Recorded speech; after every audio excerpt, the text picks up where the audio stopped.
Hi, Pat the Podcast Editor here.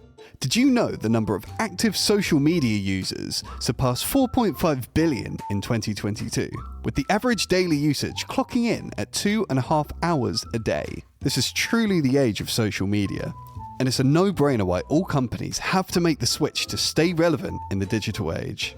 Well, in today's episode, Dan breaks down Talkwalker's guide to the key social media trends in 2023. Multi-sensory social media will provide content for all. The cookie finally gets dunked. The metaverse rush will pay off. The environment will no longer be an afterthought.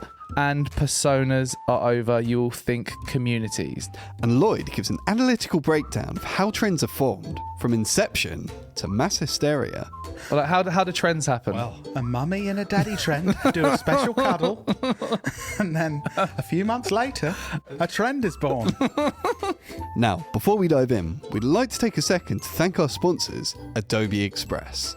Adobe Express allows you to quickly and easily create standout social graphics, logos, flyers, and more on web and mobile. Click the link in the description to try Adobe Express today. Right, let's get stuck in.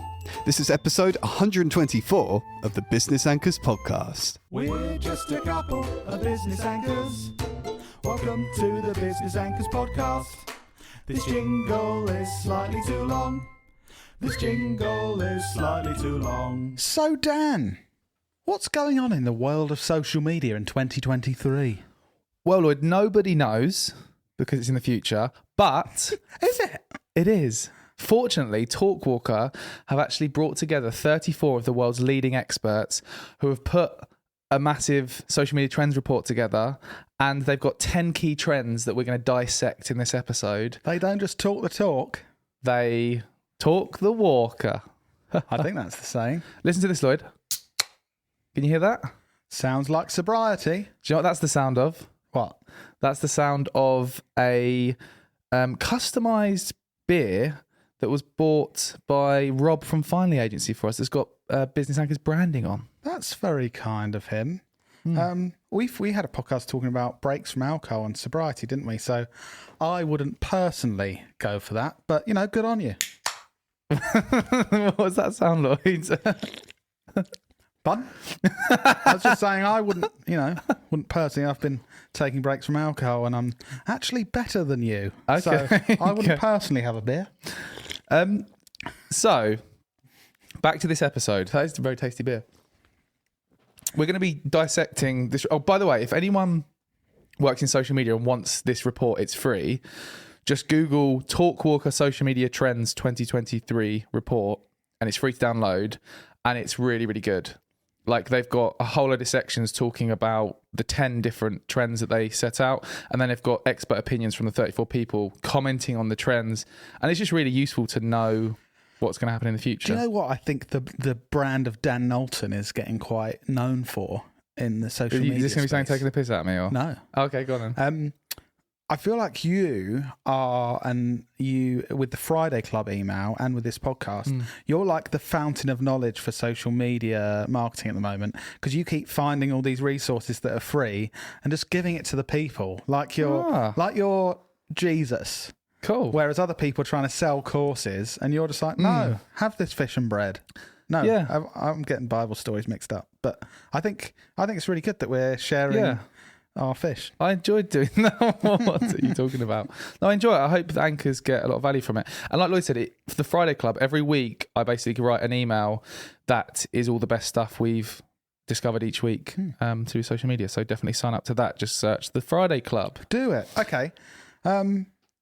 So let's get into it. So what I want to quickly do is just share the 10 key trends, and then we've picked out some different ones that I've got a few different things I want to talk about that are really interesting to do with some of them. We can't talk about all of them because we haven't got time, but let me just quickly reel off these 10 key trends just to whet your appetite for what's in this report. Appetite whetted. Good. Okay, so the first one, the cookie finally gets dunked. Next, social media will meet a new social standard. Decentralized social networks will be the next big thing. Multi-sensory social media will provide content for all. Social commerce will rise and fall. The metaverse rush will pay off. Predictive analytics will disrupt marketing. The environment will no longer be an afterthought. Customer experience will get even more social. and personas are over, you'll think communities. They're like the 10 key, I was going to say commandments, the 10 key themes from very what the trends that are happening in the future. The first thing I want to just quickly get into, which was at the start of the report, which I found super interesting, and I'm going to ask you the question, how do you think trends are born? Trends are born. Well, like how do trends happen? Well, a mummy and a daddy trend do a special cuddle, and then a few months later, a trend is born. That's how they said it in the report. How is a trend born? Which sounds weird. How is a trend? Like born? just think like. Well, I assume so. Well, so I haven't read your notes. No, this is just my. Yeah. A trend is born. Someone has an idea or a thought and puts it out to the world. And then I guess it becomes a trend when more and more people or businesses see it and go, I'm going to do that or think that or communicate that. You kind of got it from similar to what they said. They basically said that a trend is usually started in the real world. Right. Like a pop culture event or a news story or something going on in the real world, which is then picked up by media outlets or people posting stuff on social media, and then it kind of grows from there. However, something really interesting that they said in this report is that for the first time ever, we're starting to see a lot of trends that are born in the opposite way. They start on social media. Right. So if you think about, and I'll give you a couple of examples. If you think about Binley Mega Chippy. So Binley Mega Chippy was a chip shop up north somewhere that basically went viral on TikTok and then got like thousands of people queuing up to go to it. That started on TikTok and then it went to kind of real life. People actually queued up to go there. Yeah. Another one was the Minions thing. Did you see that? Where I don't truly get it because I'm old, but people kept dressing up smartly in cinemas, and that was the problem for some reason. And then they got cinemas basically stopped letting people in dress smart. But that started as a trend on TikTok. Do they just not like formal dress? Well, no, I think it was because they were like big groups of kids dressed in suits were disrupting the cinema when like families are trying to watch stuff. Cool.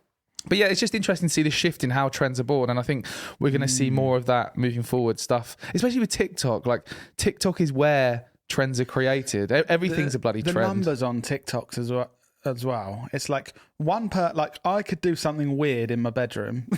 Oh God, where are we going with this? No, sorry. I could do something. That wasn't meant to be like a joke thing. I could do something weird here on the podcast set. And literally like 10 million people could see it in the next 24 hours. Yeah. And obviously then, next thing you know, there's people all over the world doing that weird thing. Like you could grow a shit beard and then people could see it and start growing shit beards. Yeah. I might do that. I really need to get it trimmed, don't I? But yeah, so I just thought that was a really interesting starting point on how trends are born. And they've got a whole section on that in the report, so definitely look at that. Right, now I want to delve deep into some trends, Dan. I want to understand what the hell the cookie being dunked means.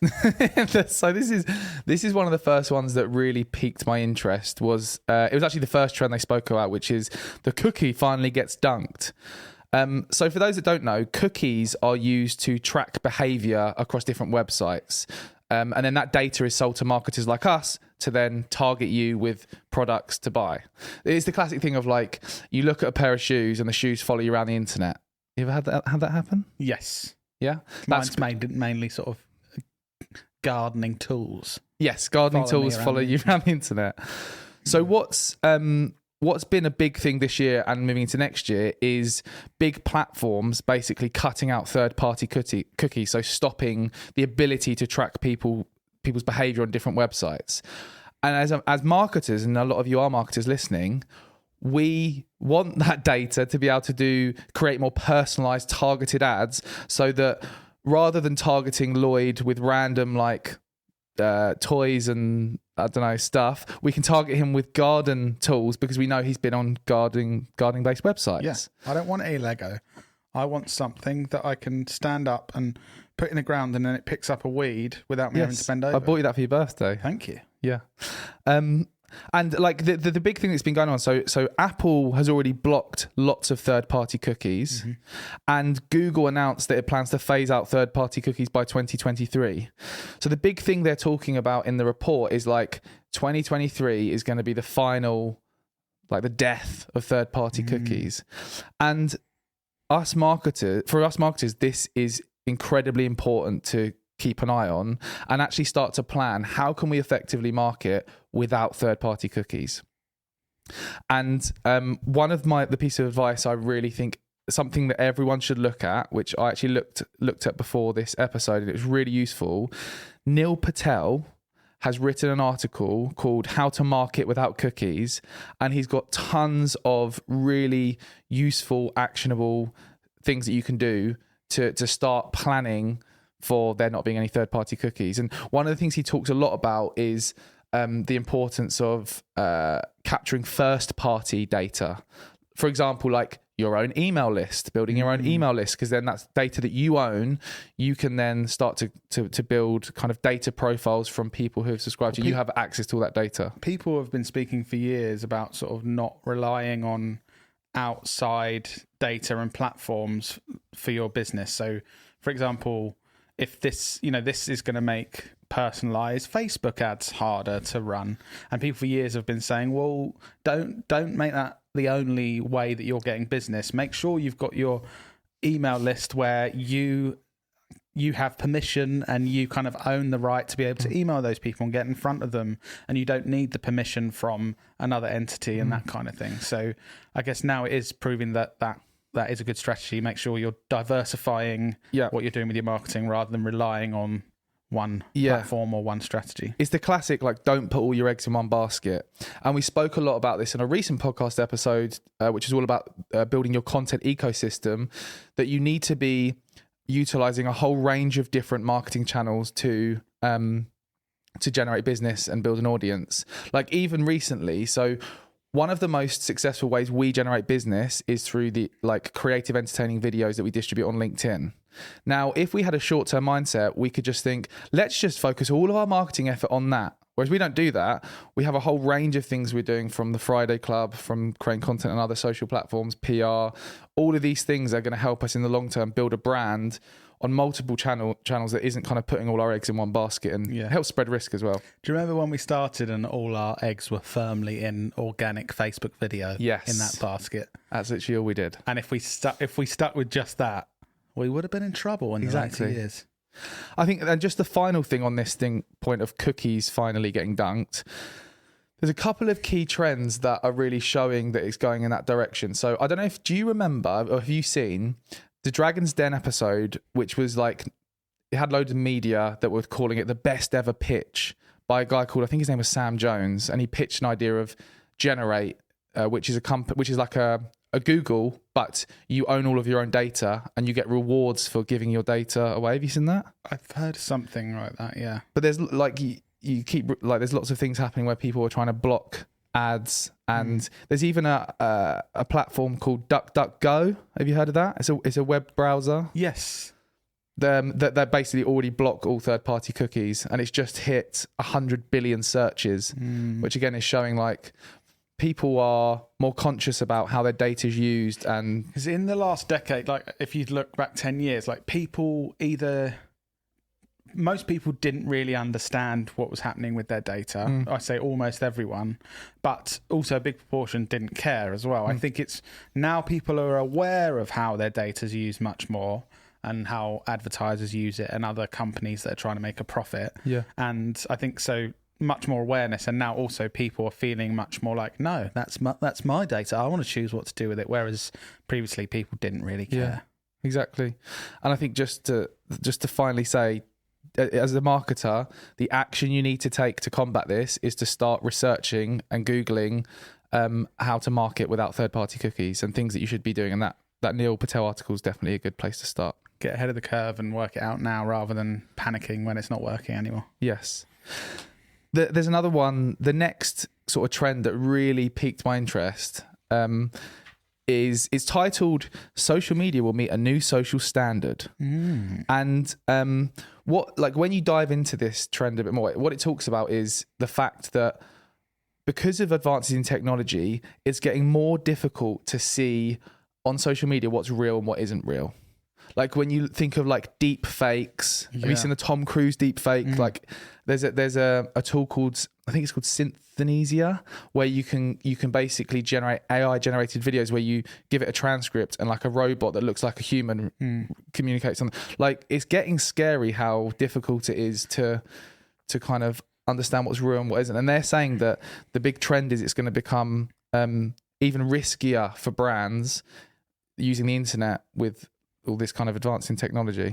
Do you think with that whole like these avatars that now look and sound like humans but they're not and stuff like that, you know, when big things changed in the social world and you needed to actually say things were ads because it was like the Wild West and someone could pay you to say, oh my God, this cream just made me 20 years younger. Yeah. And now you actually have to say, oh my God, this company's paid me to say this cream makes me 10 years younger.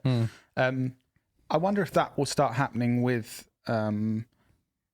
like these deep fakes and AI and different things. So, where you're going to have to actually say like, because without a declaration of like, this isn't a real person, if you think with technology, you like Samsung could just go, I'm just going to create 100,000 social profiles with fake people saying loads of good stuff about Samsung. Yeah. But if consumers can't tell what's an actual human opinion and what's just like a bot, basically. Well, I think this is going to kind of open up the floodgates to a new type of crime, which is going to be like making it look like celebs are endorsing your product when it's not actually them, that kind of thing. Like there's got to be laws around that. There's like these scam Facebook ads that Martin Lewis, I don't know if you've seen this stuff. Yes. They use his face because he's like the trusted money saving expert, and he's like, buy Bitcoin from Trevor and you'll win £1 million. And people are like, oh, it's got a picture of Martin Lewis, I better do that. And there's been the whole court case, or they've settled outside of court or something. But imagine like, there's just, rather than like a picture of him, which already manages to convince people that someone's put it's him actually looking like he's saying, buy Bitcoin from Trevor. I'm Martin Lewis, buy Bitcoin from Trevor. And then obviously really intelligent people will be like, oh my God, I should do that. I do think like, how stupid can people be to believe that? But if you don't know how the internet works, well, I suppose you could still think anyone can put buy Bitcoin from Trevor. Surely only Martin Lewis can put a picture of Martin Lewis on the internet. It sounds stupid when you say it, but don't forget, like vulnerable people and older people. Martin Lewis told me to do it. It happens to people that can't. Yeah. And I guess I've just found this interesting because it talked a lot about deep fakes and that kind of thing. But the key takeaway for kind of marketers is to just keep an eye on how this develops and do whatever you can to ensure everything you own is secure. Like, especially when new sort of social platforms come out and things, just make sure you're doing your research before just jumping on everything and signing up to everything and giving all your data away. Actually do a bit of research because, you could get fudged over, basically. Okay, don't want to be fudged over, do we? Yeah. So that's a couple of trends. We now know that the cookie's getting dunked. Yeah. And we know not to trust Martin Lewis or Tom Cruise. Yeah. Or Trevor. What's the next trend to discuss, Dan? So this is another one that piqued my interest, and I actually, I said there was 34 of the world's leading experts. One of them was actually me. Was it? Was it actually? Yeah. Oh, okay. Kind of lost some credibility. Yeah, no, so they did ask me to contribute towards it. And my contribution came under this category that we're about to talk about. Okay.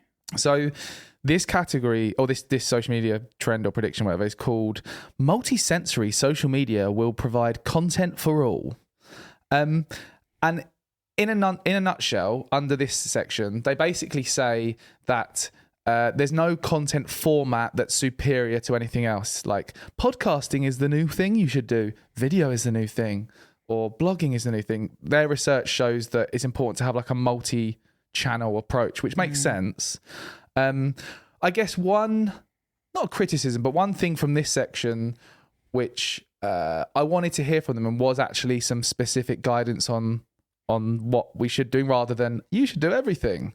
And my comment sort of gave that answer, I think, right, which was about, and I've spoken about this before, and we've done a podcast on this before, the rise of short form vertical video and how I think we believe that really is the way forward when it comes to creating content. And I think if you're currently creating any type of video content, you really should have a vertical video first approach. And we did a whole podcast recently breaking down why that is, and we shared a lot of data in terms of... We've been saying that for a long time, haven't we? So just to let you know, if this is one of the first times you listen to Business Anchors, you might have taken up that approach about a year ago or 2 years ago when we started talking about it. So yeah, keep on listening. I do think as well, like, the reason why I think this is so important is actually like one of Lloyd's boring things. Yeah. But it's the main thing for me is efficiency. Like, if you're making vertical video, if you're creating vertical video, you can currently get so much value from it because the platforms are pushing reach for, well, most of them for vertical video. And so you're getting more for your investment of creating that content. And it can be used on so many different platforms now. You've got YouTube Shorts, TikTok, Instagram Reels, Facebook Reels, and LinkedIn. You can use vertical video to test different things. You're getting so much for the resource you put in. Now, if you make a 16:9 video, like a traditional landscape video, there aren't, YouTube... Fair enough, but there aren't as many places to put that where you're going to get value from it now. So I said this before, but social media platforms leave clues, and if all of the social media platform are really giving the same clue, it's like the biggest sign ever that you should be creating a certain type of content. And across the board, wherever we distribute vertical video on the platforms that are built for vertical video, YouTube Shorts, Facebook Reels, Instagram Reels, it gets way more reach and engagement organically. And it's because those platforms want more people to use those areas of their platform. So they're providing you with more reach to encourage you to do it more. Yeah. It wasn't even long ago that most people, businesses, agencies would be focusing on Instagram on grid posts on the Instagram grid. That wasn't even long ago that was completely the normal thing. And now you get so much more value from focusing on Instagram Reels. And we kind of haven't, no one's talked about this crazy changeover that's happened, and it's just kind of happened, but it's a crazily different platform than it was. And if you stuck with the same strategy, you'd be fudged. I mean, it seems logical as well. If you think, why do we have vertical video now? Why is it such a big thing? Mobile phones, because they're vertical. Like, it creates a more immersive experience if you're consuming something that's the size of the screen rather than like a tiny segment. So it's just logical. And as an action, so what should you be doing because of this advice, marketers and bankers listening? You're asking yourself. Rhetorical question. Rhetorical question. Oh, okay. Go and listen to episode 106 of Business Anchors titled How and Why Every Marketer Should Implement a Vertical Video First Approach, backed by data. And we share lots of data as to why it's a good idea and practical steps you can take. What were you going to say before you realised that was rhetorical? I was just desperately going to try and think of an answer to your question because I didn't know it was coming, really. Oh, okay. So what should they do, Lloyd? They should go to episode 106, How and Why Every Marketer Should Implement a Vertical Video First Approach, open brackets, backed by data, close brackets. Good. I guess, have you, Lloyd, obviously I've done a lot of talking in this because I'm more clever than you, but have you got anything useful to add in this episode? Or No. Yeah. I've got one thought. I just really, I suppose coming from a paid social perspective, Meta really needs to improve. I think I was speaking to another business owner yesterday and both of our businesses were spending a lot through Meta for our own businesses or our clients. So through Facebook ads and Instagram ads previously. And both of us were talking about how we're spending less and less, and we're spending more with LinkedIn and with TikTok and other platforms. And I guess Meta has been, obviously it wasn't Meta before, it's Facebook and Facebook bought Instagram, but they have been the king of paid social media for forever, really, on social. They basically started it, and it's where everyone was spending their money. It's like, oh my god, yeah, Facebook ads work so well, and it was just kind of like, if you're talking about paid social, it used to be obviously Facebook ads. Now it's not, and now as much. All the conversations I'm having with business owners and stuff, they're sort of talking about the value they're getting, depending on the business, from LinkedIn ads or from TikTok ads or from YouTube ads as well, which I know they've been around for a long time, but more people are considering them. So one thing is, I think either Meta's got to change drastically, or it's going to continue a death of its revenue and the amount of people using it. And businesses using it. I think that kind of ties into one of the final things I was going to say, which is everyone makes all these predictions for the future.